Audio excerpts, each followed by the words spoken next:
مسیحی لوگوں میری درخواست ہے آپ سب لوگوں سے کہ اپنی اولاد کو تعلیم، ہنر اور ان ساری چیزوں کے ساتھ ساتھ روحانی نعمتوں کی آرزو کے لیے بھی تیار کریں، کہ بچوں کے اندر خواہش ہونی چاہیے کہ خدا ان کو اپنی روحانی برکات سے مالا مال کر سکتا ہے۔ اور آپ ایسے آ، استادوں کے پاس ان کو بھیجیں کہ جو ان کو سکھا سکتے ہیں، بتا سکتے ہیں کہ روحانی برکات نعمتیں کس طریقے سے حاصل۔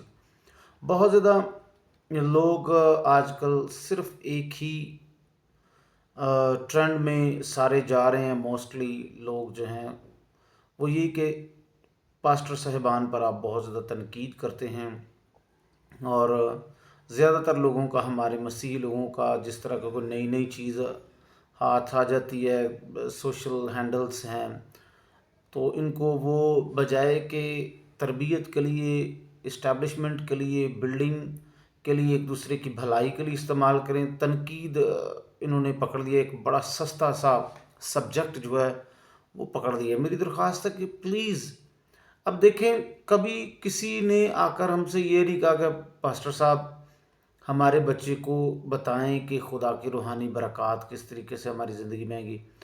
ہم سے نہیں پوچھنا بھائی، کسی اور سے پوچھ لیں، بچوں کو بھیجیں۔ یہ سنڈے کے سنڈے والے جو کرسچنز ہیں، یہ اتنی کرسچینٹی کافی نہیں ہے۔ کرسچینٹی کو آپ کو ہر روز کے لیے اپنانا پڑے گا، اس کو اپنا لائف سٹائل بنانا پڑے گا، پھر جا کر خدا کی برکات جو ہیں وہ آپ کی زندگی میں کام کریں گی، اور پھر آپ ایک نارمل مسیحی سے ہٹ کر ایک بڑے زبردست مسیحی ہوں گے، جس کی زندگی میں روح القدس کی نعمتیں کام کریں گی۔ اتنا کافی نہیں ہے کہ آپ مسیحی ہیں، سنڈے کو آپ چرچ جاتے ہیں، دیٹس اٹ، نہیں۔ اس سے آگے بہت زیادہ خدا کی روحانی نعمتیں ہیں جو پہلا کرنتھیوں 12 باب میں لکھی ہوئی ہیں۔ آپ نے ان کو بھی حاصل کرنا ہے۔ اگر جب یہ نعمتیں آپ کی زندگی میں ہوں گی تو پھر آپ کلیسیا کی ترقی کا، خوشحالی کا، اطمینان کا باعث بنے گی۔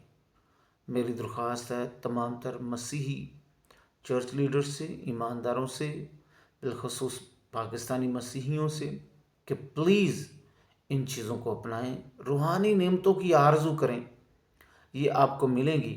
لیکن اگر آپ بغض اور کسی بھی طرح کا کینہ رکھتے ہیں روحانی استادوں سے، صرف آپ تنقید کریں گے، تو ہماری نسل جو ہے یہ آنے والے وقت میں بہت غلط راستوں کو اپنائے گی، اور کچھ ابھی بھی اپنا رہے ہیں۔